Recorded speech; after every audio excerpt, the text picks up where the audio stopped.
I am so honored to bring these two boys on the air with me this afternoon. Normally, we are live in the morning. This afternoon, we are hopping on with two guys who have a very, very, very busy life and are running around. And, man, I said, you know what? We're going to catch you when we catch you, and we got you. Rick Yarosh and Tom Murphy, welcome, guys. Welcome, sweethearts and heroes. So thrilled to have you both in here. Awesome to be here, JD. Thank you, my man. Thank you, guys. So this is like podcast number what for you guys? How many have you done? Well, together, this is probably like 10 or 11 together, but we've done a lot on our own as well. You have? Yeah. How many would you say if you had to guess? I don't know, maybe 100. Yeah. I don't know. I'll tell you, though, this is our first Uh-oh. where we sat on the same couch together. Really? I'm a little uncomfortable right Are now. you? I'm not gonna lie, yeah. I don't know if I've ever sat this close to Well, Tom listen, in if 13 years. if he puts his hand on your leg, everyone's going to know well, it. that was Everyone's before gonna the see camera started. Yes. Yeah. Yeah, but here's the thing, JD. Yeah. He's not gonna feel it because I'm on the wrong side. That's right. He's got a wicked awesome robot leg under there. So he's not gonna feel it. He's not going to know. Oh, Play my pussies God. with me all day. You guys, man, you know, right off the bat, and I've just met you a matter of minutes ago, and I feel, based on what I've seen online from what you guys have produced and what your production company has put out on YouTube, I feel like I had already known you guys before I met you in the flesh, which is pretty cool. It's really interesting what you're saying, and I haven't thought about this in a long time. And I think Rick will read my mind on just about I everything. feel like I know what's coming. Well, we spend. This is no lie. We spend 200 to 220 days together for the last 13 years almost. So I've spent more anniversaries with Rick than my own wife. That's what Yeah. he gets, though, for getting married during the school year. Yeah, right. Yeah, right? I got married in the summer, so I don't have to spend any with him. Yeah, and so what's interesting about what you said is, sometimes when we go to schools, a lot of the kids know us before we get there, and they're like, "Hey, Tom," and I'm like, "Whoa, this is weird," but it's a pretty cool thing when young people will build a relationship with you. Not even knowing you, and they have a relationship with you, but you don't have one with them. Yeah. But it makes for very, very interesting dynamics when you start to get to know them. Yes, because they learn little things about you. Very much relate to that. Yeah. It's amazing. I have to ask before we dive in, and I want to talk about obviously sweethearts and heroes and the inception of this and what it's all about. But do you have any kids? How many kids you got, Tom? Let me take my shoes off. Yeah. I have 4 kids. You have 4 kids. Well, they're not kids anymore. Yeah. They're all young adults.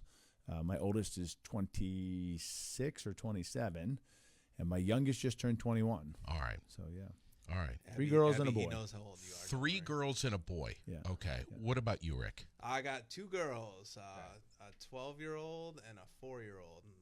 And birthday's coming up, so basically a 13 and a 5-year-old. Okay. We're going to get to that in just a little bit here, but sweethearts and heroes rooted in St. Albans? Rooted in America. Yeah, rooted in America. Roots are long. Who's from St. Albans? Me. Okay. Not from St. Albans, but I've lived there since 99. Okay. You literally have told me, dude, if you want us on the podcast, you better get us when you got us, because we're moving and we are traveling America. Over 2 million kids you guys have spoken to in the last... Well, about 16 years. Rick and I have been together for about 13. Yeah. Okay. But it's been about 16 years. That's remarkable. Yeah. That is remarkable. It feels good even hearing it. I think it's pretty cool. You were just at my daughter's school doing a presentation there. Is that what we would call it? What do you call it? That's what we call it, A yeah. presentation? There's so much more to it. All right. People call it a show. Okay. But I will say this, and this is just a bookmark for you. We start with the presentation, but at this point in our career, we've scaled to a full set of classes. Okay. And we have a third year 103 senior level class that this work transitions through. So there's a tremendous amount to it. But we started with just this silly little presentation 16 years ago. And that was you. I kind of started it. Yeah. Okay. This morning you were in Rutland. Mm-hmm. City. Rutland City School. Yep. Tomorrow you're going to be where? Williamstown. Yeah. Okay. Which is kind of interesting because we don't do a lot of work in Vermont. Okay. Heartbreaking to me because it's where my kids were raised, but we don't do a ton in Vermont. So I love being in Vermont. Most of the things that we do in Vermont are sponsored by the Chevy dealers in the areas, which is amazing. Okay. Yeah. Wow. Kudos to them, man. Yeah. They're hopping on the right thing. They're attaching their brand to the right thing. We've been working with them for how long now? At least 5 years. Yeah. At least 5 years. It's amazing. 15 different dealers. Obviously, I'm going to ask both of you, what is Sweethearts and Heroes, and when did it start again? Tell me that again. So I would tell you that somewhere around 2009, How do you want to launch into this story? Because I can give you, I'll try and do a very abridged version of it. Okay. There's a lot to it. Yeah. Because people say, when did it start? Yeah. And if I really had to think about its inception, I would say when I was about 8 or 9 years old, living in Philadelphia. And people are like, what? Sweethearts and Heroes started back then. So how would you like me to attack this? Because any way you want, brother. I'm going to try and put it under 3 or 4 minutes. Oh God! So 10 or 15 at the minimum. I got pens here. You want me to throw one? Yes, Well, please. actually, let's get Give him a hook. He's been hooked once before. Can we get something out of the way here quickly? Yeah, please. Because in case anybody that's online wants to comment, sometimes some inappropriate things will slip out. Sure. And what I mean by that is. Well, this is not FCC, my man. You Okay. can say anything. Okay. you Yeah, but want. we speak in schools too, Yeah, so we speak in schools. they don't slip out in schools. Don't worry. Yeah. And I don't mean like vulgar, inappropriate Right. content, but Rick and I have a very unique relationship. And the one piece of advice I give to young people and people that meet Rick, I say, listen, never get in a roasting battle with a guy that's been roasted. Oh. Yeah. Wow.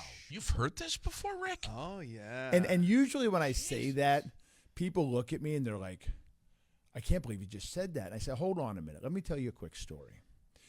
So when I first met Rick 13 years ago, I treated him like he was a wounded puppy. And what Rick doesn't want you to do is that. He wants you to treat him like he's your buddy. Yeah.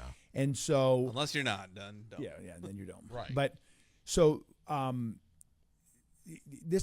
give you one quick example. So one year I vlogged the entire year, and Rick hated the camera. He would say highly inappropriate things, so I couldn't use the material sometimes when kids weren't involved. Smart. Yep, smart. And but anyway, so I'd never seen Rick in his wheelchair. You know, it was his prosthetic, and for the first couple of years, never saw him once in his wheelchair. Okay. And so Rick shows up. He calls me one night, and he goes, hey, I'm going to be late getting to the hotel. I'm going to be in my wheelchair. And I was like, wow. Really?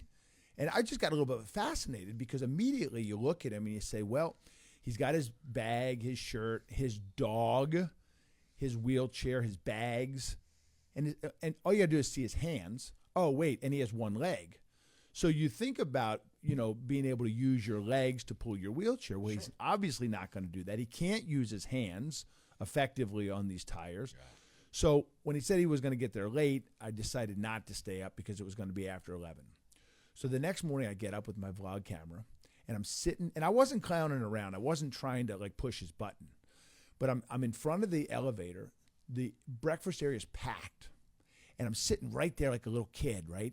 And I got my camera and ding, the door's open like this, and there's Rick. And what he does is he hooks his heel on the ground and he pulls himself out like this, and he just pulls. And he gets about 3 or 4 pulls out, and he looks at me, and he just does this. Gives you the are you really starting at 6 o'clock in the morning with this stupid camera? Yeah. And all of a sudden, his head just snaps up, and he looks around, and he goes, "Excuse me, sir, must you film a disabled man?" And then he went right to the door. Good and I'm for just you. like, You don't mess with me. You will get roasted. yeah. Burned by the burn guy or roasted by the roasted guy, whichever one you want. So I just want to get that out there quickly because sometimes when you're with your best friend, Sure. you say things that you probably shouldn't say. Right. And then when people look at Rick, they're like, oh, I can't believe you just said that to him. Yeah. But listen, when you're at a restaurant Yeah. and he's clowning on you and he's like, why do you got to say that about the burnt guy, Tom? You're like, dude. In the end, who are people going to side with? Oh, Me? right. Of Yeah. course Or this they guy. are. Of course. Anyway, just need to get that out quick. Wow. But one of the things is I've never been able to really laugh at myself. And over the last decade of my life, Rick Yarosh has taught me so many things that I can't even quantify it. But the value he's brought into my life, and one of the great things Rick has given me, is the ability to laugh at myself. And I'm a tough guy. Vulnerability was tough for me, and it's something I talk about every day now is vulnerability. And I got to give a lot of that credit to Rick because it's like, dude, life is too short, man. Yeah. Look, I got blown to hell. Right. The best thing that ever happened to me, and I can have fun with Right. it. And Rick, you say that. Obviously, I want to get to your story and share that if you're willing to, and I'm assuming that you are. Oh, for sure. But first, though, for folks that are just joining us that may not be familiar with who you are and what Sweethearts and Heroes is, what is it? Yeah. What is it? Well, I'll give you a quick log line. You know, we empower young people to be the change within their peer network. That's what we've been doing for 16 years. And there's a tremendous amount in that statement. There's a tremendous amount of science. It didn't start like that. Yeah. Do you want me to go into a little explanation of the origin? Sure, Okay. please. So, again, 3 or 4 minutes. Start the timer, Rick. And It's not going to happen, is it, Rick? no, it will. I promise. Because when I say it started in Philadelphia, my parents ran a mission home, and we had no money, dude. Yeah. I mean, I can remember my dad would put $2 bills in books, and I can remember as a kid watching my mom shaking out books to try and find $2 bills for milk. And I just remember that as a kid, but we always had people living with us.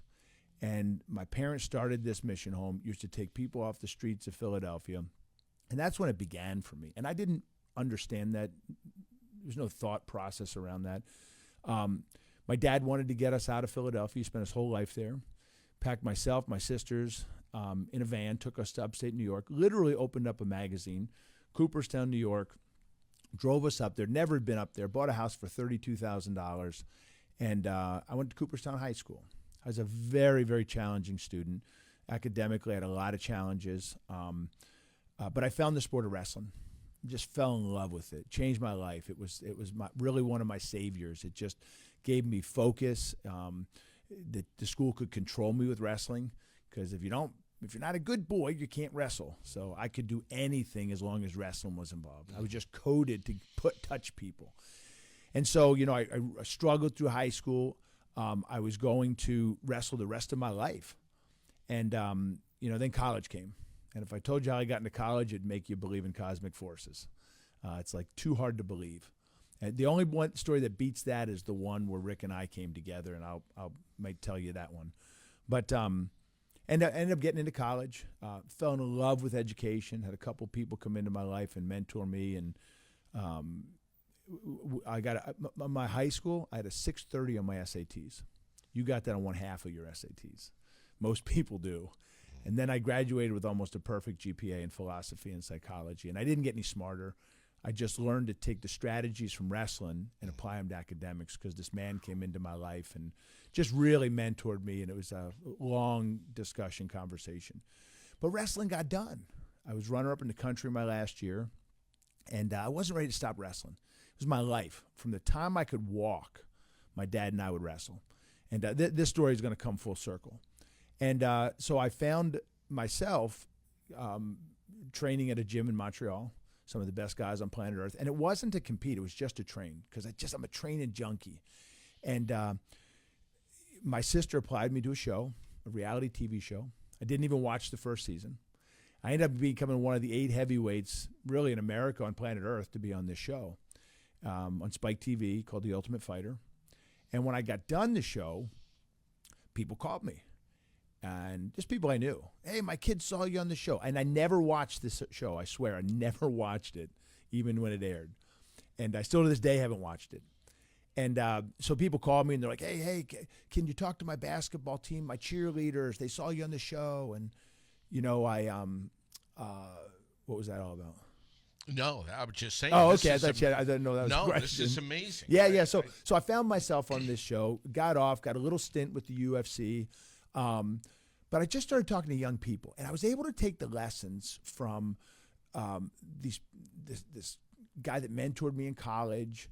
I had a wonderful career in the rail industry for 17 years. I worked for a man that took us from $500 million to $2 billion directly for him. And he just gave me some unbelievable lessons about life. I had bought a restaurant, bought a gym. I was doing some other stuff on the side. And I was always able to just take these little lessons, my own academic inefficiencies and, you know, all this other stuff that was going on in my life. And I really wasn't thinking about my childhood. But as I started to talk to young people, and it was more motivation, leadership kind of stuff, a buddy of mine who I wrestled with in college called me and said, hey, I'm in trouble. I was in charge of this bullying seminar, and the speaker fell out last minute. Can you do something? I'm like, yeah, I guess so. He's like, it's 900 middle schoolers.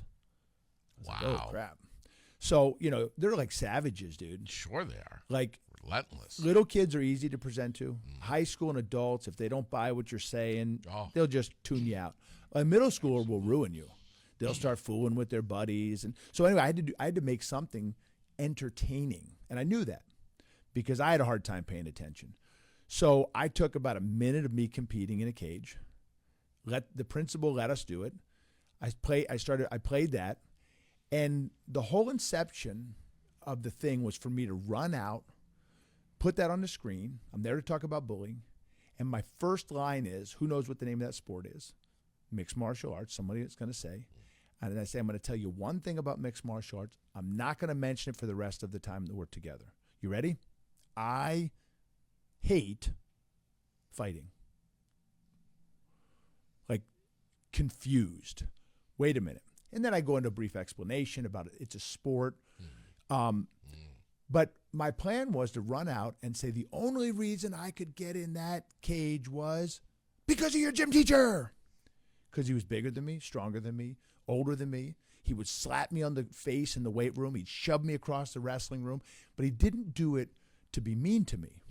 He did it because he saw my potential. Now, what I didn't tell you was, before I did it, I grabbed my dictionary from college that has word origins in it. And when I opened it up to the word bully, because I was never bullied. I never really bullied anyone. I just was a bystander. I just saw it happen. And when I looked up the word bully in the dictionary, it said word origin, 16th century sweetheart. And I was like, what? So I did this deep dive. It just fascinated me. And the word bully in the 16th century meant sweetheart. It was a very endearing term. It was someone that came in, kicked you in the shorts, said, get your crap, get in the car, you picked this stupid sport, you're finishing the season. You brought that new instrument home. It was hard. It just sat there against the wall. Hey, young man, I bought that for you. Let's go. Or when you were in college and life was just kicking your butt and you didn't feel like getting out of bed, she called you up on the phone and said, get your stuff on. I'm coming over. We're going out. Those are your 16th century bullies. I would guarantee you wouldn't be in that chair right now if it wasn't for a handful of people and what they gave you when you needed it the most. And what they gave you was this thing called hope, right? And Rick will talk a little bit about hope here in a second. Let me button this story up.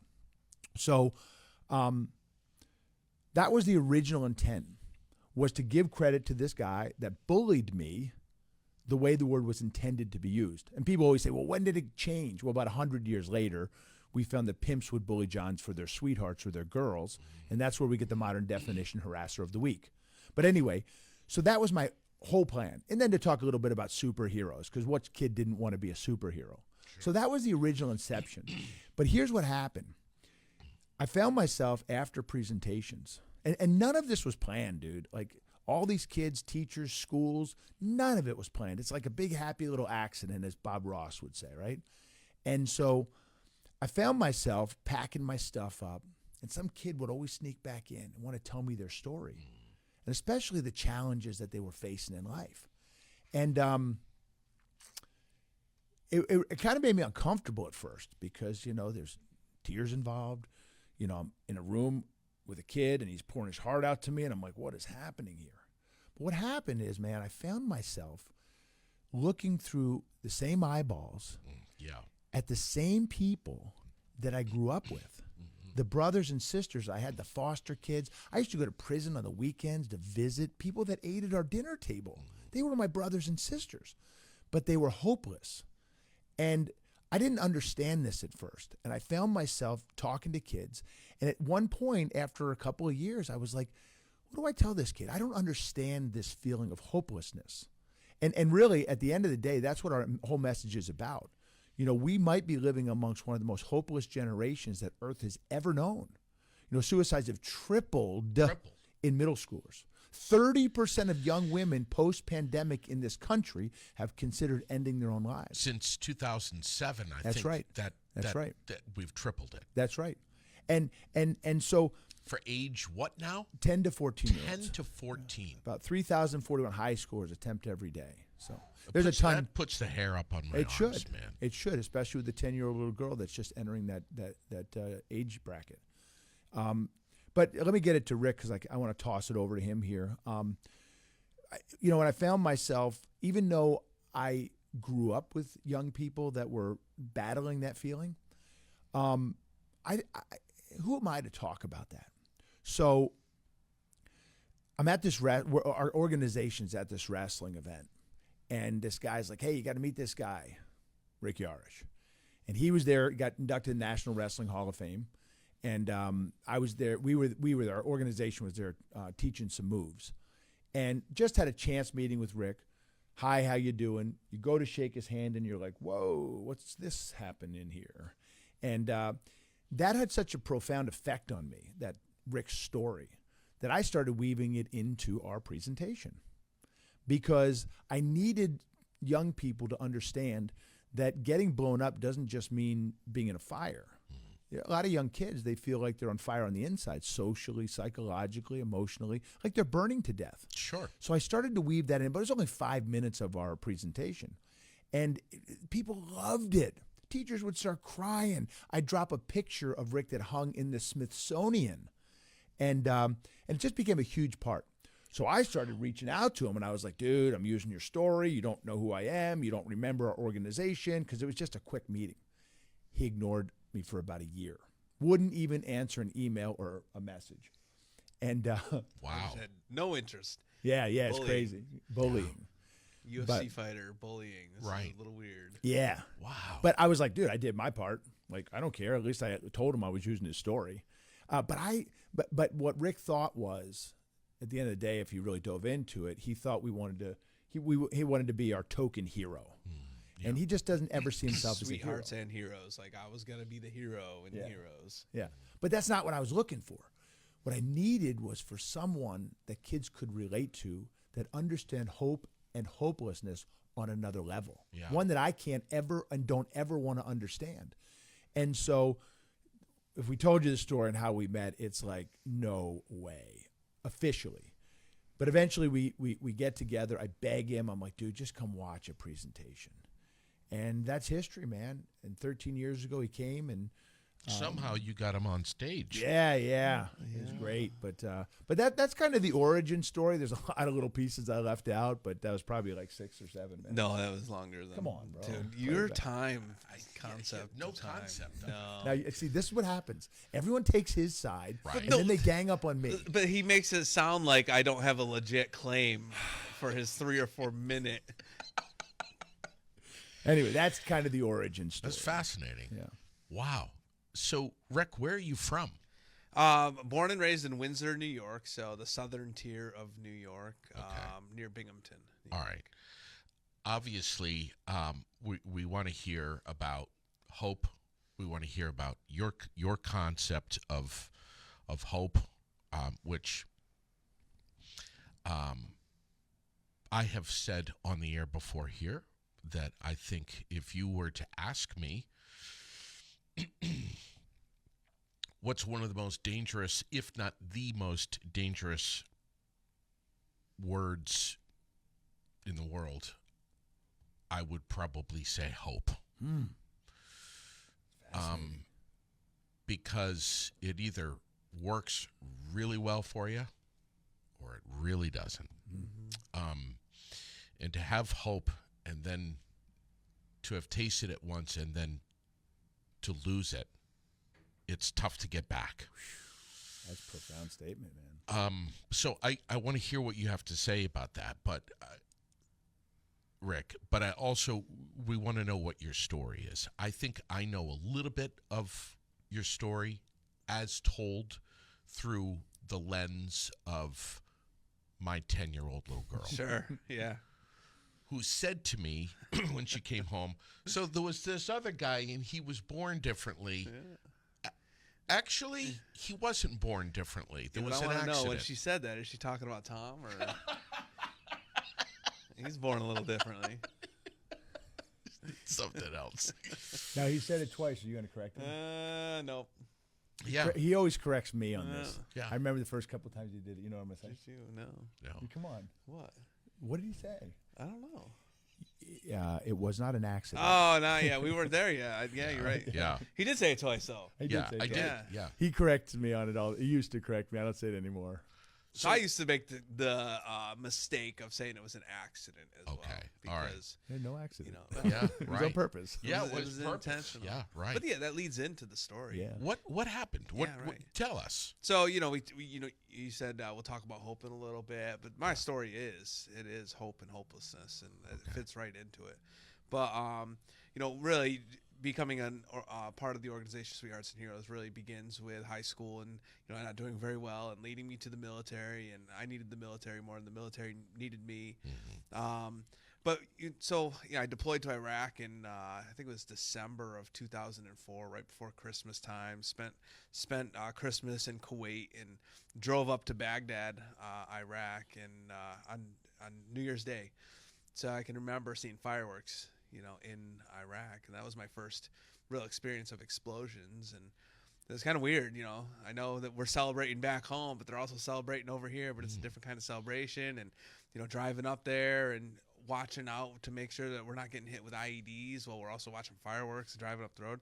It's an interesting time. But wow. I deployed in 2004 December, and 9 months into my deployment, I was in my Bradley fighting vehicle, which is like a small tank.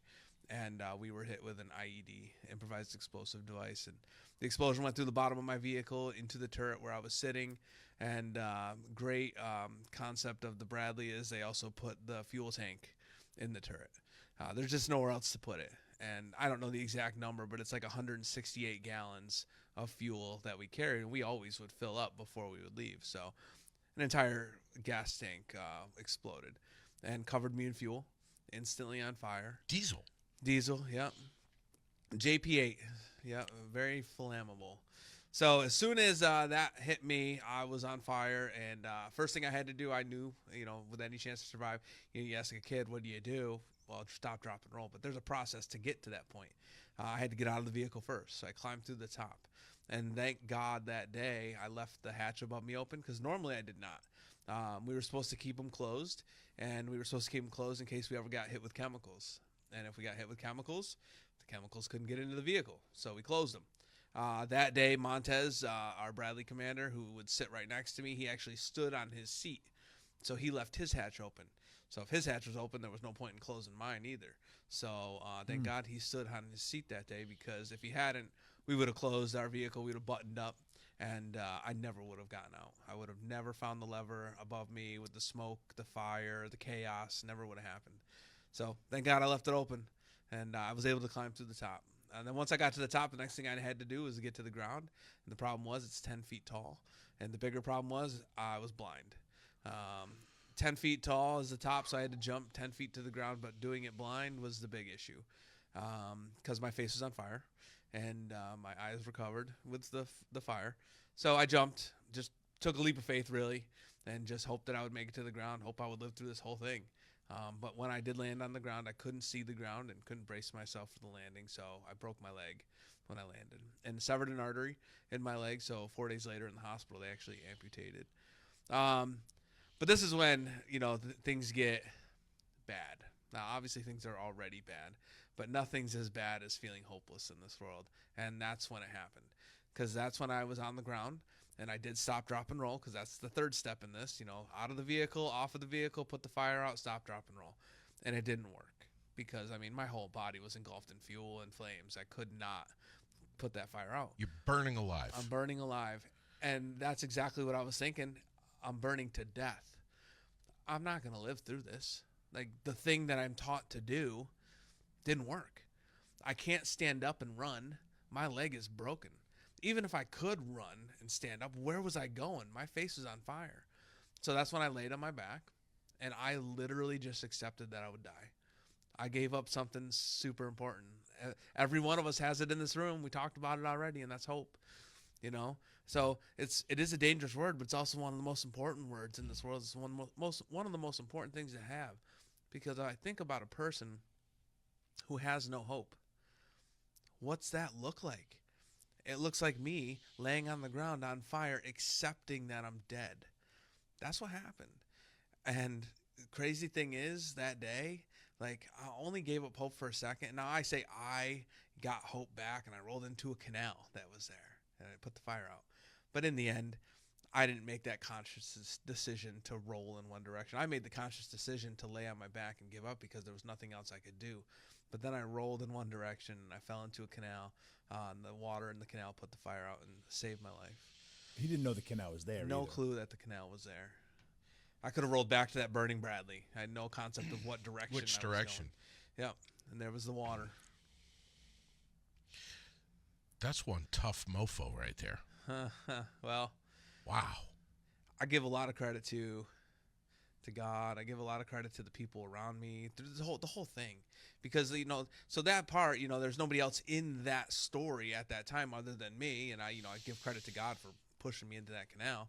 But then this is when people do come into my life again, and that's when my buddies found me in the canal and carried me out. And but when I got to the top of the canal is when I could really see what the future might be like if I lived, because obviously my injuries were bad enough I may not. What percentage of your body was 60%. So basically, I was basically saved by my IBAS, which is our body armor, our bulletproof vests. When my buddies grabbed me out of the canal, well, for one of them grabbed under my arms, and the other one grabbed under my legs. And the one that grabbed under my legs, when they grabbed my legs, I had to tell them my leg is broken. And I didn't tell him so nicely, because it was very, very painful. My leg was so broken. So he grabbed my legs. Then my other buddy actually grabbed my IBAS first.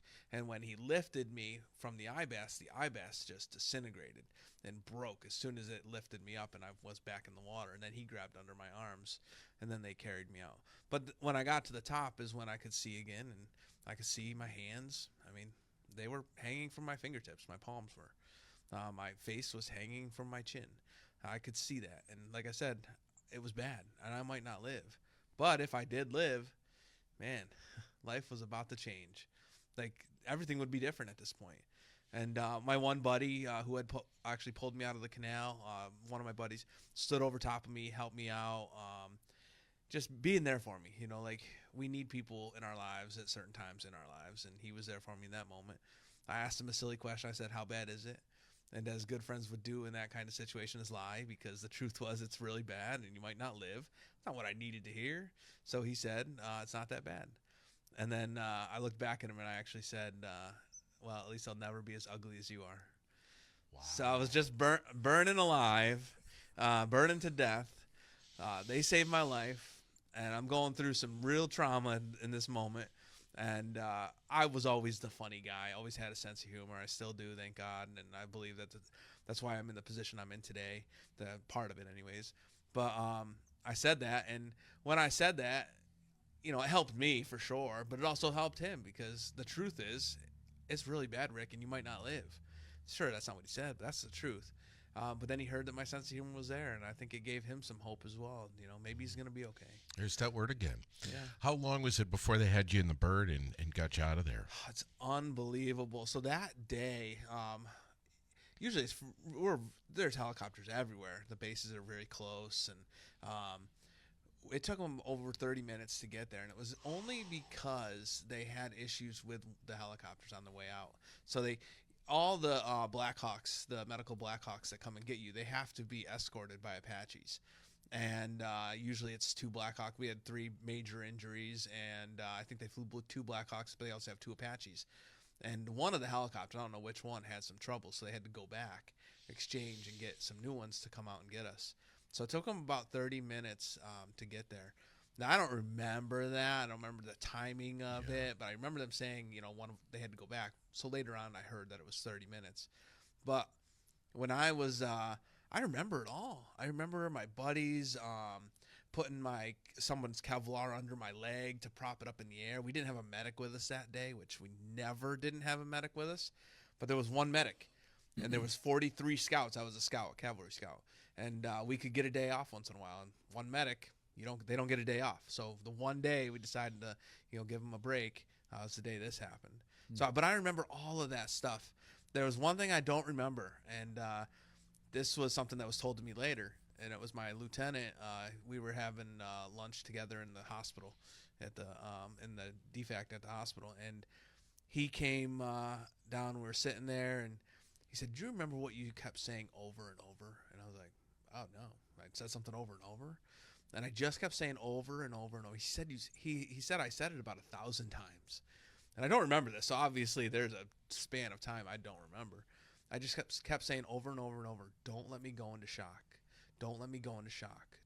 I know very little about shock. I don't know much about it. I could remember my buddies trying to give me water and me telling them. So this is the part I do remember about that. I can't drink water. And I remember this from basic training. Like, if you're in shock, you're not supposed to drink water. And they kept trying to give me water. I'm like, "Don't give me water." So I think that was probably the same time. I just kept saying, "Don't let me go into shock." In reality, I was probably already in shock. Sure. That's why I kept saying it. That's why I don't remember it. A lot there, huh? Were you married before this? Thank God, no. Okay. And I say that because in that hospital, I saw guys who were. And by the time they got out, they weren't. Okay. You take vows for better or for worse. Yeah. Man, what does worse really mean? Does it mean that you lose your leg and you lose your looks, you lose your identity, you can't do anything anymore, and now you have to be taken care of 100%? Is that for worse? Is that what people are signing up for when they get married? I don't think so. You say the words, but you don't really look into what worse can be. And I saw a lot of marriages disintegrate. You got married after all of this. Yes, I did. And that's the amazing thing, man. My wife, who I met I'm just sitting here. Wow. I'm just wowed. I met my wife through a mutual friend named Matt Chacom. And, people probably are wondering why I mentioned his name, because there's really no importance to that other than the fact if you really put that together, it's Match.com. Yeah, that's right. Uh-huh. Yeah, there it is. That's right. So I always like to say it's better to have met my wife through a mutual friend than online. So, but Match.com. And I always say I dated the same way on Match that I did in high school. And that was basically, if you didn't ask me out, it wasn't happening.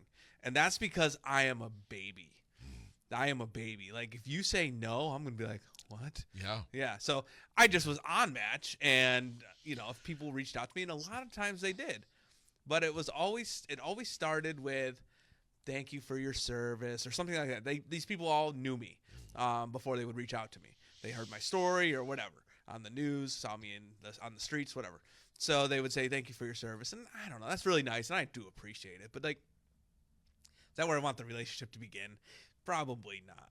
So my wife, Amy, had reached out to me, and, it was funny. She started talking to me, and, I'm like, she has not mentioned anything about the way I look or anything. And I'm like, does she know anything about me? And then I'm like, is she blind? Like, this, like, if I meet her, is she gonna be? She may be blind. She may not know what I look like, but she wasn't. She wasn't blind, and but she just didn't see it the same way. She didn't care.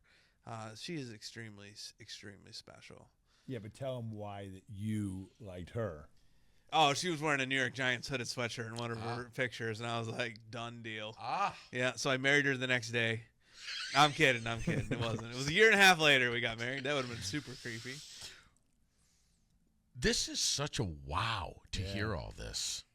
What's crazy is I've heard this thousands of times, and I'm still riveted. I just heard a few things I'd never heard before. And a couple little things he didn't mention that are just very, very important is that Montez passed away 6 days later, 7 days later. 7 days later, yep. September 7th, 2006. Who's that? The guy that was standing on the seat next to him. That was the guy next to me. Next to him. So he made it to the hospital. I made it to as well, and actually our driver did as well. There's 3 of us in the vehicle. We all made it to the hospital in Texas. So yeah, actually, I was on my way to telling that part because it took 30 minutes, over 30 minutes for the helicopters to get there. But then we got on an airplane, and after the helicopters took us to a hospital. And that actually, I remember everything up until that hospital. They put a needle in my arm, and I don't remember anything. But they took us from the little hospital in Iraq to a hospital in Germany on an airplane. And when I was at that airport, or when I was at the hospital in Germany, they had already called my parents, and they told my parents, hey, get your passports, come to Germany. You know, this was 2005. They didn't have passports. They hadn't really traveled to Canada once in a while, but you didn't need a passport.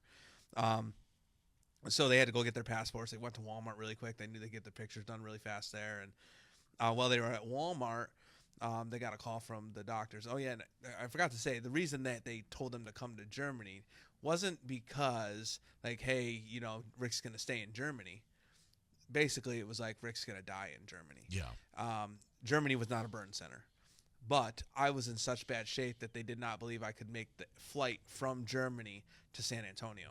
So that's where the burn center was. And my other 2 buddies, Montez and Lowe, our driver, they were going. And they had to get them there. They couldn't wait for me to get better. Who knows if it was even going to happen.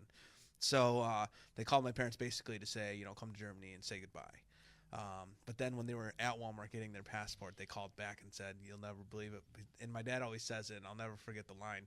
He says the doctor told him the stars lined up right. The stars lined up right, and we got him on the plane. So, like, I can tell almost every story without choking up. The part where I talk about my parents is, like, always the hardest. Yeah, sure. Just because I can't imagine the feeling of helplessness and hopelessness that they could have felt in that moment. Like, of course. I was dealing with it. I was going through it. I mean, at that point, I was probably already even in a coma. Mm-hmm. But they had no control. Right, none. And I think that's what so we talk about post-traumatic stress, and I think a lot of post-traumatic stress comes from that feeling of helplessness and hopelessness. You can't do anything about it. You can only sit back and watch it. Mm-hmm. Like my buddies who were over there. I don't have any post-traumatic stress. And I think part of that is because, like, I had to go through it, and I either had to get better or I didn't get better. I didn't sit back and just watch it happen where everybody else had to. And I think that's a reason some people end up with post-traumatic stress, and I think that's the reason I didn't. Just I had to deal with it. I had no choice. That is fascinating. Beyond fascinating.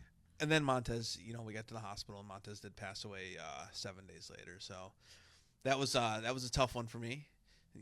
Almost every day that I was awake, I would ask about Montez, and they wouldn't tell me because I was dealing with so much already, emotionally, physically. They want to, how am I going to handle that? Am I going to shut down? And just, like, to a point, you can keep yourself alive, but you can also die. You can die by making a choice of giving up, and I think they were scared of that. So they didn't tell me until, I don't know, it was probably 2.5, 3 months, maybe 3 months in, and they came in my room and they said, hey, Montez didn't make it. And at that point, I had figured it out in my head because they had kind of roundabout. Because I had a general come in my room one day and I said, hey, how's Montez? And he said, he's home. And I think that kind of clicked in my head a little bit, meaning that he was buried in California. Wow. Yeah. And I've gone out to visit his gravesite 3 times now. Yeah. in California. So We were just out at Camp Pendleton speaking to 1,000 infantry Marines last year, and Rick drove down there. It was pretty cool. You both of you have basically two school presentations that you give, one for the younger crowd and one for an older crowd, and they're different presentations. we actually have three. You have three. Well, we have a lot of presentations, but our signature presentations are those three that get the ball rolling. We have a K2, 3, 5, and then 6 through 12 or 7 Yeah. through 12, depending. Yeah. What's the look on the faces for the older kids when you're telling your story? It is funny to me because I'm waiting in the wings basically. Tom's already out there. He did his intro with the fighting in the beginning, and then he says I hate fighting when he comes out. So he's got them riled up.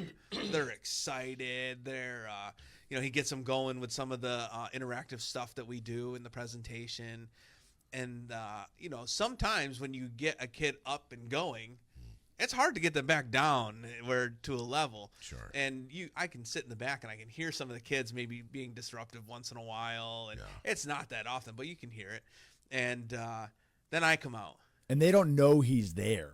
Right. They have no clue that I'm there, so I'm hiding in the back, and then all of a sudden my video plays, and they think that, they're just watching a video of this guy who was injured in Iraq, and then I come out, and I can always see it, too, because he starts introducing me before I'm all the way in the front, and he says, will you please welcome one of the Hope experts? And as soon as that happens, the kids are like, and I can see all their heads turn to see if they can find where I'm coming from. But then I go out there and I talk, and you can always hear a pin drop. Crickets. They are just... And it's almost weird because sometimes I'm in the back and I'm like, oh, man, who is this kid going to be? I can hear him out there right now, the disruptive one. I can't pick him out when I go out there. They're listening. They're listening. They're listening. It's beyond listening. And what a difference. I mean, hearing is biological. Listening is so much more than that. Yeah. For sure. And you say that's probably one of the biggest problems that we have in this whole world, whether you've been injured in a war or not, is that we've all lost the ability to listen. Yeah. And they're listening to you. Yeah. You've got them. But honestly, all of them. That's the reason I do what I do today, because I realize that with what happened to me, with the way I look, I am going to get attention. It's going to happen no matter what. Mm-hmm. Now, I can get attention for the right reasons, or I can get attention for the wrong reasons. If people are going to listen, I better have something good to say. Yeah. And when I first did my first presentation ever, it was a little one in a small gym in a church in Texas. And I talked, and I don't even know what the heck I talked about. I always say I may have talked about pancakes for 15 minutes. I don't have a clue. But what I knew was they were all listening, every single one of them. And that's when I realized, if I'm going to say something and people are going to listen, I better help them. And that's where I learned about hope. And that's really where it came in, because I was speaking on my own before I met Sweethearts and Heroes. But I was going out there and I was telling a story, and people were like, oh my gosh, what a story. But what were they really getting out of it? Yeah. And then I realized, oh my gosh, I fit into this hope piece in Sweethearts and Heroes, because I know a lot about hope and hopelessness. Can I go a little deeper on the listening piece? Because I watch this, and I watch kids put themselves in Rick's shoes or imagine what that would be like. And we call that what? Putting yourself in someone else's shoes. What do we call that? What's that word that we use? Yeah, but what's the word that we teach every kid? Starts with an E. Starts with an E. Empathy. Empathy. Right? Putting yourself in someone else's shoes. Yeah. I've spent about a decade of my life studying and reading everything I can consume on empathy. Empathy has been cut in half in the last 30 years in our high school to college bound students. Both affectively and cognitively, empathy has been cut in half. There's no major university that would not back that up with a tremendous amount of research. And empathy is the only reason we have a functional society in America today. Because in the world today, Because if you go deeper on empathy, what you understand is that we have learned to share resources with one another and help people that are in distress so that when we're in distress, people help us. That's how we built communities and functional societies as human beings for thousands and thousands of years. Now, that thing called empathy has been cut in half in our high school to college-bound students. Now, I don't need to give anyone a lecture, especially a Gen Xer, on the intuitiveness that if that is destroyed, what's that going to do to our society, in any society on planet Earth? Now, I'll go a little bit deeper on this listening thing, because if anyone listening wants to look this up, you just go and look up the intergroup empathy bias. Intergroup empathy bias. And there's a lot of research around this. And what we've learned is that empathy is really a 3-stage process.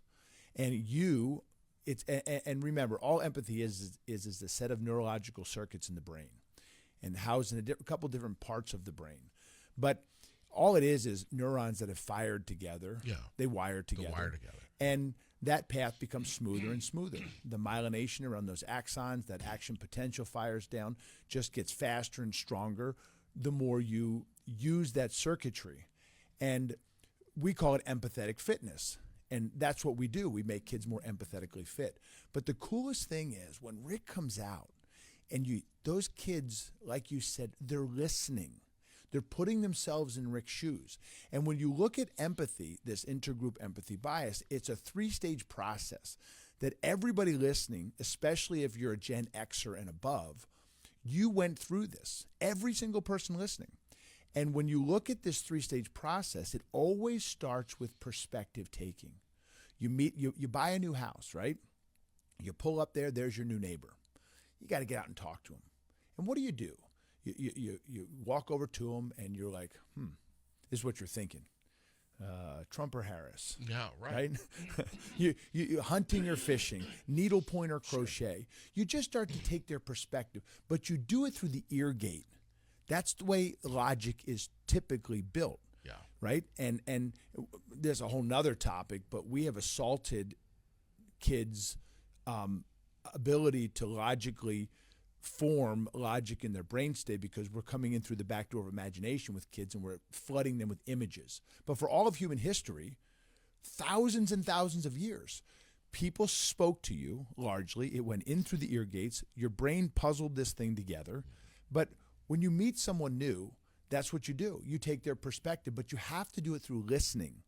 And that process, if you like what you're hearing, you start to hang out with them. You start to spend more time with them, which takes you into the second stage of empathetic growth or the forming of an intergroup, and that's emotional sharing. And you just start to share emotions. You heard Rick and I do it. Yeah. Guys do it. They pick on each other. Sure. Women send funny cat videos or little kid videos, and they just share emotions with one another. Then it leads to a third stage, which is called empathetic concern, which is it's the compassion side. A guy named Daniel Batson coined this term, and it's compassion. It's the sympathetic consciousness of another's distress with the desire to alleviate it. That's the definition of compassion. Interesting. And here's the funny thing. You don't just meet someone outside your door that's suffering and go hug them, or because you haven't been through that 3-stage process of listening to them, sharing emotion with them. So you have no business trying to alleviate their suffering or their challenges. But your closest friends, you immediately go to helping them. And this is what we do when we go to schools, because we go into schools and teachers say, I don't know why kids aren't nice to each other anymore. They're just so mean to each other. And it's like crystal clear to us. Because when do kids, 9.5 hours is the average screen time for an American teen today outside of their schoolwork.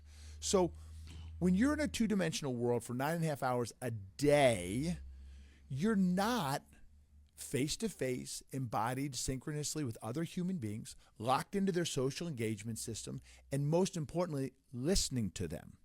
Because you just can't go to empathetic concern and helping people. You have to go through this process neurologically of listening, putting yourself in someone else's shoes, sharing emotions with them, which leads to empathetic concern.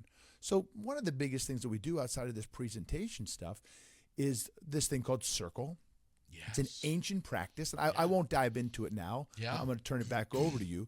But I just wanted to, and that's what Circle's about. It's about listening to other people. Yeah. Because then you can move to sharing emotion, and then once they leave this space, it will give them the ability to perform that compassion on their peers when they're struggling. So very, very important what you did. But the coolest thing for me is that's the beginning. Yeah. When Rick comes out and you can hear a pin drop, crickets, the kids are putting themselves, it's my favorite part of what we do because I sit in the back.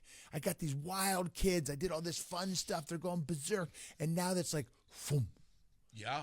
And they're like listening to him, and you can feel them putting themselves in his shoes. And that's the beginning stages of empathetic growth, is listening. Fascinating. You're talking about this circling. I mean, this is something that, like you said, has been around for thousands of years. All of your ancestors sat in circles. Yeah, and we really got something from it. We're all looking at each other. Yeah. And it's almost something that can become, for lack of a better term, addictive. We want to do it again. Oh, we're craving it. Kids are craving it. One of my favorite questions they don't want to stop it. One of my favorite questions to ask a kid. I got it from a ninth grader years ago. It's a rocker, man. Especially if you set it up the right way. You say, where would you go if you had a time machine? It's a funny time machine because you can only use it once. I cannot count the amount of kids that say to me today, this is how I know we're going to be okay. If we let them come up with a solution. I have a ton to say about this, but this is how I know we're going to be okay. Because kids today will say, I wish I could go back before technology. I'm stressed out about it. They're figuring it out. And they crave this human connection with their peers and with the other people around them.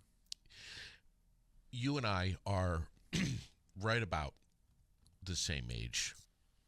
We're also right about in the same physical condition. Right, Rick?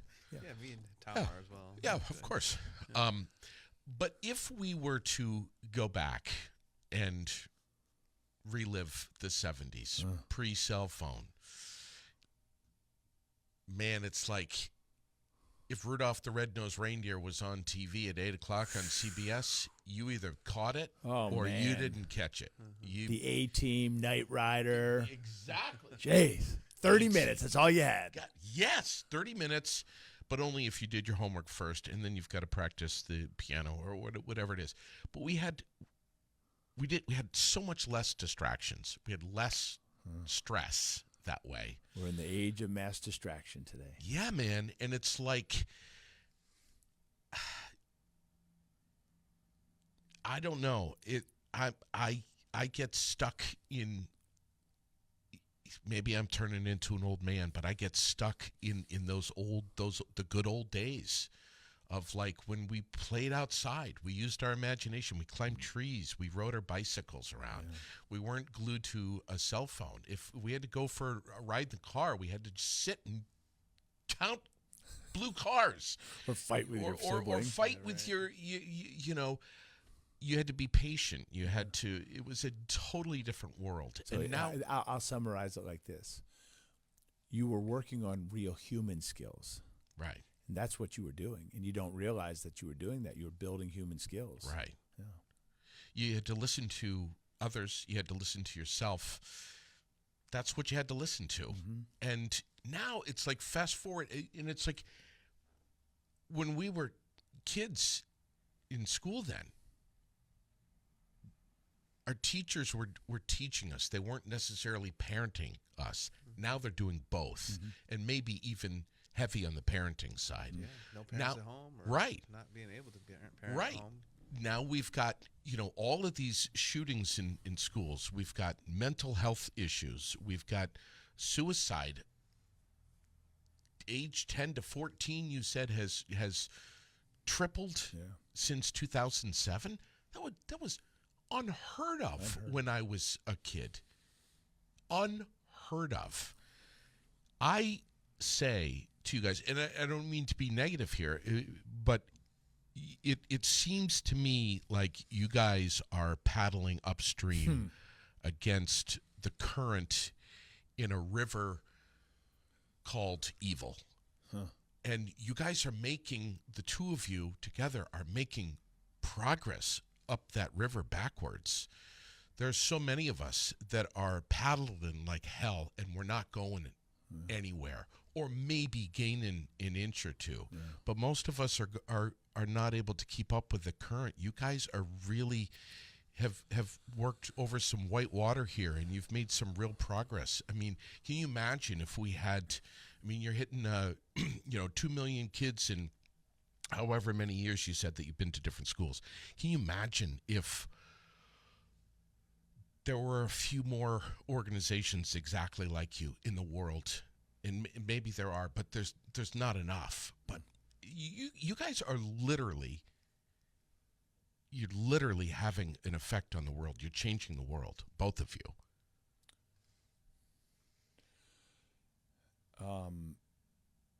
Yeah, that's an interesting thing to think about. You know, sometimes I lay in bed every night, 7 days a week, and think about that current, like I'm trying to swim against Niagara Falls, and Question that current. yeah, just Like, are you man. having that difference that you're capable of having, but is it real? What's it doing? Right. And we know it is, but These kids in these schools, including my daughter, they didn't ask to come into this sure. fucked up world. Yeah. Do you ever look out at them and say, I can't imagine being that age with what's going on right now, politically, the whole world, with what's going on right now, with technology and everything? I can't imagine. Do you ever feel that way? Let me make a quick comment about that, because there's oh man, when you were talking to, I have so many things to say. I mean, we do days worth of professional development with adults too, and it's not because we're smart, because we're not. We're a couple of dumb wrestlers. I could show you my report card. I'm not that smart, but You still have your report card? I have a couple little things. I'll have to show you My parents sometime. threw those away as soon as they got them. They were Yeah. like, no proof of this. Yeah, but it's really interesting what you're saying, because it's so easy, if you're listening, to jump on the bandwagon and say, when I was a kid, it wasn't like this. Yeah. But it is easy. It is, man. And Robert Greene, if you know who that is, he's been a Rogan a bunch of times. He's just one of the most brilliant thinkers on planet Earth. He wrote the 48 Laws of Power, the Laws of Human Nature, and he calls it generational narcissism. And he has a wonderful quote in his book, and it says something to the effect of, today's youth are rotten, godless, and lazy. They'll never be able to preserve our culture. They'll never be what youth used to be, or something like that. Yeah. It came off a piece of Sanskrit from 1000 BCE. Like, absolutely nothing has changed. Yeah, right. Every generation says the same thing. Yeah. But, I got in an argument this summer with a guy. He pulled out his phone, and, I'm, because of my dyslexia or my whatever that I have or had or still have, I don't even know, I always pick up on little things, like I've been watching the way you've been rocking your foot and stuff like that. You do that, and just little things. And he's looking at his phone. He's like, huh. I was like, what do you mean, huh? And he showed me this picture, and it was this, looked like it was taken in the 80s. This little kid is probably 4 or 5 with a Coors Light can. No. And I don't know, it's probably empty, but it says Gen X, the last great generation before the sissies were born. And he showed it to me. He goes, you work with kids. What do you think of these kids, these sissies today? And I almost took the bait, right? Like, that's an easy piece of bait, because I feel a little bit of that. Like, yeah, man, these freaking kids are soft today, man. Toughen up, man. You got bonked on the head, man. I've been dropped on my head 100 times in wrestling practice. Suck it up, Buttercup. Yeah. So, you want to do that. But I didn't. I've taught myself to, when I have an immediate reaction, probably Rick, because he calls me on my bull crap, and he knows when I'm about to. I know, like, whenever I say anything, he knows whether I'm like fabricating. But, I paused for a second. I looked at this guy, and I was like,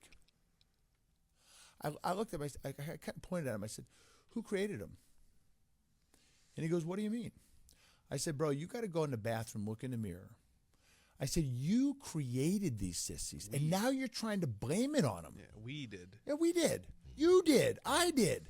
What gives us the right? And I'll tell you a quick little story. So And also, this didn't happen instantly. No. This is a progression over hundreds and thousands of years. But the acceleration of this in this last generation, these last two generations, in Gen Z and now Gen Alpha, we did a cyberbullying thing a couple of years ago at South Colony, big decent school in the Capital Region in New York. And, we were there to give a bullying cyber presentation. And, I looked up a bunch of stuff, and I'm going to tell these kids, but we're going to make it fun and interactive. I did this whole thing, right? Because I'm the adult. I'm supposed to deliver the lesson. We get all done, and I can close my eyes and still see this girl, 10th grader. And she comes up to me, and she goes, Mr. Murphy, she goes, you thought when we were 2 or 3 and we were playing with this phone, you thought it was cute. You even called your sister your mom, and you were like, oh, my God, you should see how good she is on this thing. She's better than I am. She's like, then we turned like 8, 9, and we became annoying. Yeah. And you put it in her hands, and you're like, use this. And she goes, then when we turned like 13, you tried to control us with it. Mm-hmm. And she looked me dead in the eyes, and she's like, who created this whole mess? And then she just kind of smiled at me, and I was like, we did. And then we want to turn around and call them sissies.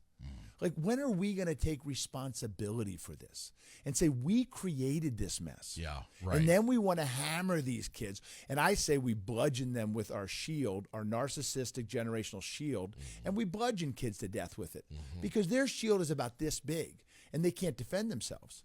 That's a cowardly thing to do, to hide behind your generational narcissistic shield, smash some kid to death with it. When I was a kid, I wasn't like this. I wasn't a sissy. Dude, you're a freaking coward. Why don't you put your big boy pants on and say, I'm sorry I did this to you, kid? Yeah, but I also think, like, that generation that's saying that, oh, my God, like, we didn't live like this. Go to 2 generations before you. Yeah. And that person's laughing like, you sleep on a bed. Yeah. You have a house. And this is fascinating to hear this. And I can't help but think of, my dad would sometimes say, look, when you see something that's going on at the school, somebody's beating up somebody or somebody's yelling at somebody or someone, whatever.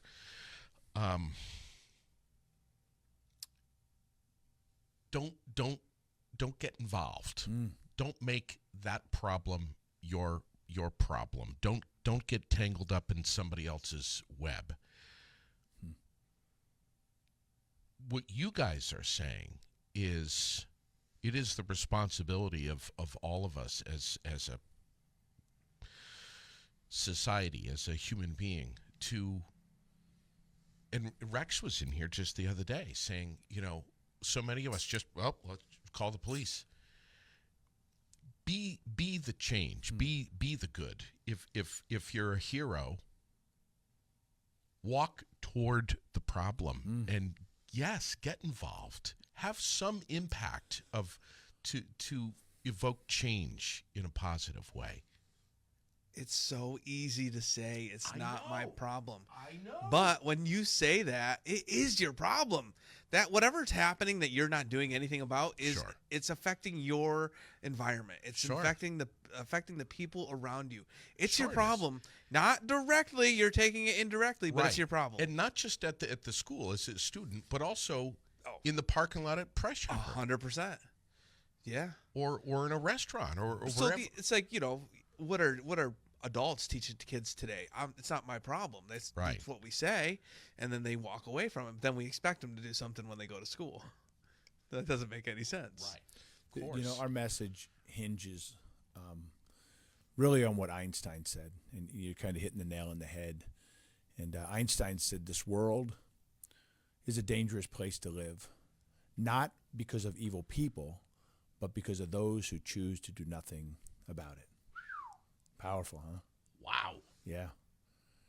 We don't have a dangerous world because of evil.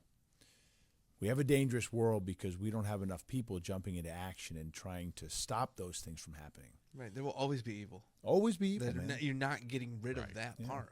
So who's going to step up? Yeah. You guys are doing an outstanding job paddling against it. Yeah. You really are. You're both very brave. Slow strides. I mean, what you're taking on, what you're faced with is tremendous, and you have a huge team of people behind the scenes that are helping you boys out. And that's why we're Huge. able to paddle a little harder. Yeah, That's why we make more headway today than we did 13 years ago. Yeah. Kudos to Leon, and please help me. Yeah, we got so many gosh. good people. You know, It's a big I team first now. person I'd give a tremendous amount of credit to is Pat Fish.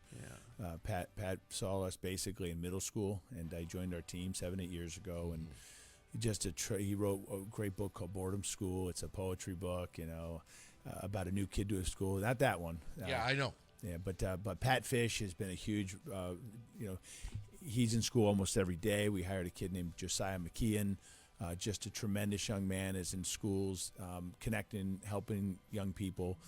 We got my daughter Abigail, does all of our video stuff, and her husband Loudon, the Grangers, I got to call him now. We got a guy, Winton Buddington, who's just brought us in for 6 or 7 years, and he had a big middle school of over 350 kids per grade level, and he's been working with us now, a 14-year principal in Bay Trail Middle School. And we got another woman named Jen Gay, who's a 20-year science teacher that took a year leave of absence because this work fundamentally changed her life, and just so many other people that have just Come on, dude. Brian. Come on, man. Shoot, Brian, I'm sorry. Brian, Forgive me. This doesn't happen Without None Brian. Of it. Without Brian. Without man. Brian. Now, Brian would never want to be mentioned right now. He doesn't want to talk on the phone, doesn't Yeah. want to talk to anybody. But, man, Yeah. Brian has taken over so Yeah, much. yeah. If it wasn't for this case, 28 years old, he is like, he's a magician, man. He just, every piece of literature, everything we write, that book in your hand, Rick wrote the whole book, but Brian put the whole thing together. Yeah, I'd say he had much more time in it than Yeah, I did, yeah, really. yeah. So without Brian, this whole thing doesn't scale. A bridge named Amos. A bridge named Amos, yeah. That's for the little ones, K All right. through 4, K through 5. Where do we get this? Amazon. You can get it on Amazon, but if you're interested in a bulk order, you can reach out to us at info@sweetheartsandheroes.com, and it'll come to us, and you can get them a lot cheaper through bulk. I watched Rick read that to kids today. Oh, man, it was like I had a lump in my throat watching these little first graders, Yeah, kindergartners. I was worried when I wrote the book because it's long. It's 52 pages, and some of the pages are pretty lengthy, and I know that's not what you're supposed to do when you write a kid's book, but I couldn't shorten it. Sure, So yeah. I'm just like, you know what? I'm gonna send it out as is.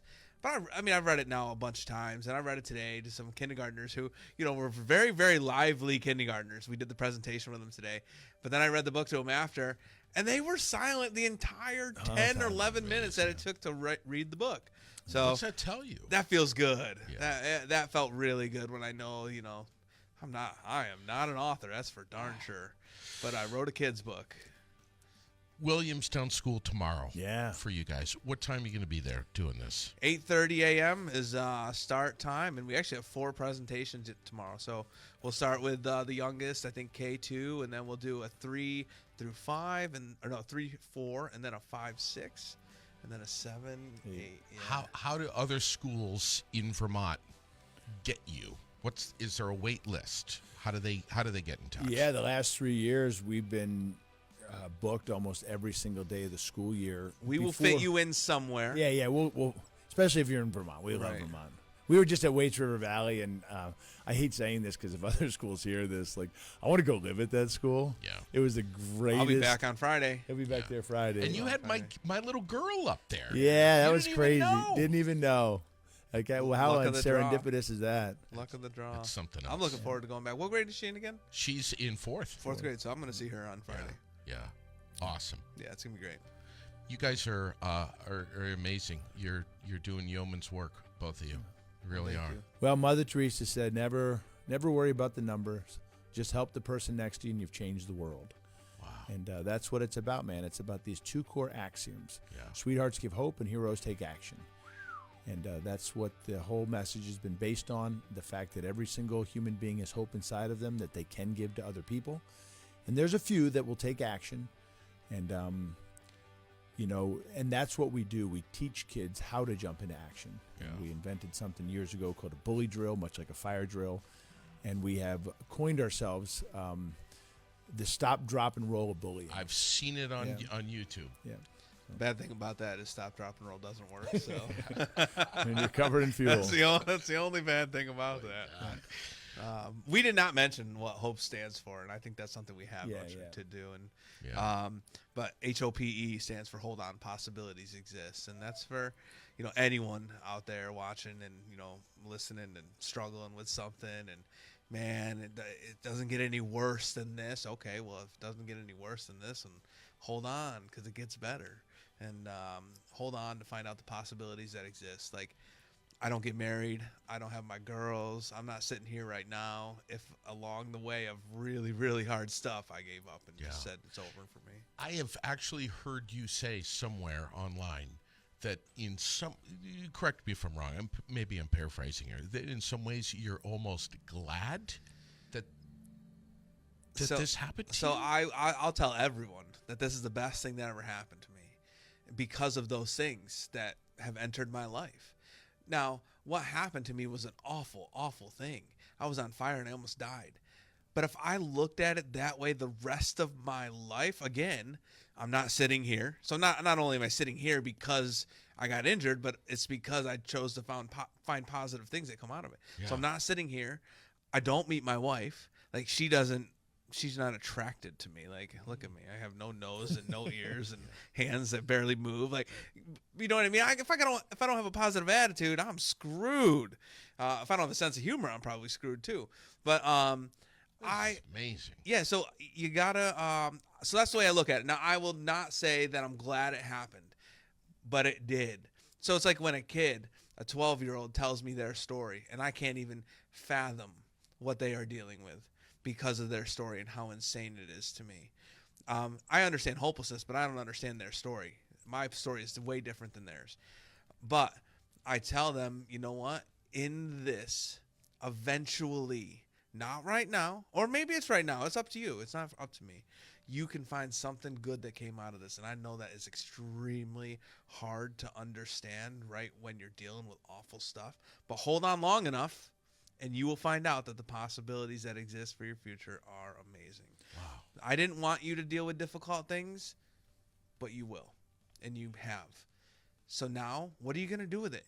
Are you going to let it bring you down the rest of your life, or are you going to do something with it positive? I just want to make one last comment about, because it feels like you're about to wrap up. But, Viktor Frankl's Man's Search for Meaning, read it many, many times. And years ago, the first time I read it, he says meaning comes in three forms. But he ultimately says the greatest sense of meaning comes from the attitude that we take towards the unavoidable suffering that we go through. And the first time I ever heard that, you can really get into that and be like, yeah, that's where ultimate meaning comes from, the attitude that we take towards the unavoidable suffering that we go through. But for regular people like me and you, and I don't really know your story and the challenges. You were homeless, lived under a bridge for a while. That was pretty cool. But you don't really understand that, and you don't ever really want to understand that. But, when I met Rick and the first time he told me that getting blown up was the best thing that ever happened to him, I thought, nah, you got to say that. Like, you don't have any choice. But after a year or two, and one time he said to me, and I can close my eyes and see where I was standing when he said it. And he said, if I got it all back, my hands, my ears, my nose, my leg, all that stuff, he said I'd have to take back all that hope I've given to other people. And it just wouldn't be worth it. And, that's when I think back, and Viktor Frankl was a 2-time survivor of Auschwitz, the death camp in Poland. And you want to think you understand it, but you don't really understand it until you spend 200 days a year with a guy like Rick Yarosh, and you see the suffering and the challenges, and he just never has a bad attitude. And so I have trained myself because of that. I mean, I owned a restaurant in St. Albans for 12 years. And, when COVID hit us and the state of Vermont called me and they said, shut it down, I got in an argument with the lady on the phone. I said, I can't shut it down. I said, we got 70 employees here. I said, we got single moms. I said, we can't shut it down. they need to survive. And the lady's like, well, you're going to lose your license. So we had to pull the plug on the in-person dining. We never did any takeout, anything like that. I went down to the kitchen that morning, 10 o'clock, literally kicked the kitchen doors open. And everybody looked at me that was in this restaurant. And I said, we're shutting the restaurant down. And you know what I said? It's going to be the best thing that ever happened to this restaurant. And everybody was like, what? The 2 years after COVID was the best years we ever had. We consistently did about 1.7 million for 3 or 4 years. And that's not a lot of money in the restaurant business. Our last year, we didn't even make it through the full year, and we did 3.3 million. COVID was the best thing that ever happened, but it wasn't COVID. It was the attitude that we took towards the suffering that was going on with the people in our community. And all we did, I thought we were going to go out of business. And so what we did is we started giving stuff away. We had a spaghetti thing that we had a line down the street. We gave away ice cream. We gave away mac and cheese. We drove stuff to people's houses. Our team got together and they served the community. And then the community gave back to us. It gives me chills to think about it. But it was just the attitude that we took. So anybody that's listening to this, it's not about bullying. It's not about just kids. I mean, we spoke to 1,000 infantry Marines that lost 5 Marines in one battalion to suicide in a year. We're speaking to linemen in Des Moines, Iowa.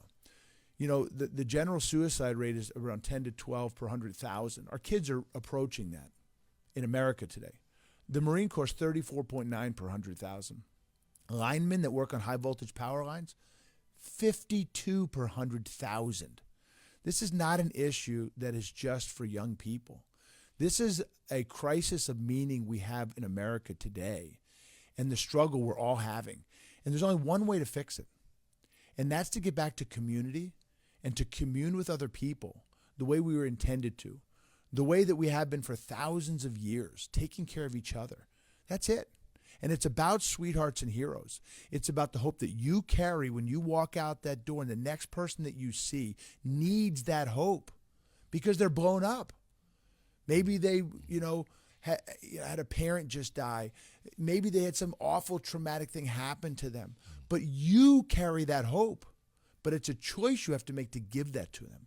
And that's what I've learned from Rick Yarosh, is this notion of hope is a choice that you have to make to give to other people. And that's what changes the world. That's it. Damn. What an honor it is to have both of you guys in the Aired Out studio. I mean, I'm just, this is some real profound takeaways today. This is one that I'm going to have to go back and re-listen to, I think. Remarkable. I only hope that I can have both of you back in here someday. Absolutely. Bring your daughter. I would. We'll see what her perspective is on what she saw. I would love that. But this was fun. I appreciate you so much, JD. Appreciate you too, and God bless you both. Every day. Tom, let's see the bicep on the way out here. Oh no! No, that's embarrassing. Come on, dude. That is not embarrassing. You know what? Love it, dude. You got painted fingernails. I Here. know, Can right? You show the nails. Right, You vulnerability are like here. You're like a 15-year-old young woman. Come now. on. You know that? Show them. I'm a lot smaller than you.